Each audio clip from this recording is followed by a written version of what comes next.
Hallo vriende en baie welkom by vandag se broodbrokkie. Het jy al ooit so hard vir iets gehoop dat die belofte later vir jou soos 'n flou grap geklink het? Ons leef in 'n wêreld waar mense ons dikwels teleurstel. Dit word dan maklik om later maar net jou kop te skud en te sê, dit is te goed om waar te wees.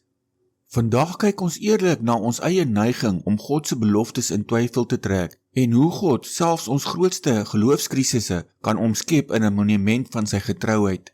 Ons skrifgedeelte vir vandag kom uit Genesis 21 vers 6 tot 7 wat soos volg lees. En Sara het gesê, 'n gelag het God my berei, elkeen wat dit hoor sal oor my lag.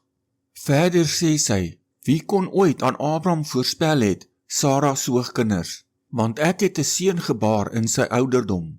Wanneer ons hierdie gebeurtenis histories beskou, moet ons verstaan hoe skokkend hierdie oomblik was.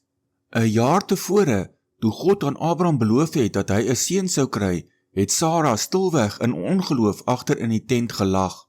In die antieke nabye Ooste was 'n vrou sonder kinders 'n sosiale uitgeworpene. Op 90-jarige ouderdom was Sara se liggaam menslik gesproke heeltemal verby die ouderdom van kinders kry. Haar gelag was nie van blydskap nie, dit het die bitter smaak van twyfel, pyn en skeptisisme gedra. Maar kyk wat doen God. Hy gee opdrag dat die baba Isak genoem moet word, wat letterlik beteken hy lag. Dit is 'n direkte historiese verwysing na Sara se aanvanklike ongeloof. In plaas daarvan dat God Sara vir altyd oor haar twyfel verwyd, verander hy die betekenis van daardie gelag. Elke keer wanneer sy haar kind se naam uitroep, Isak, word sy herinner aan haar eie menslike swakheid en God se absolute almag.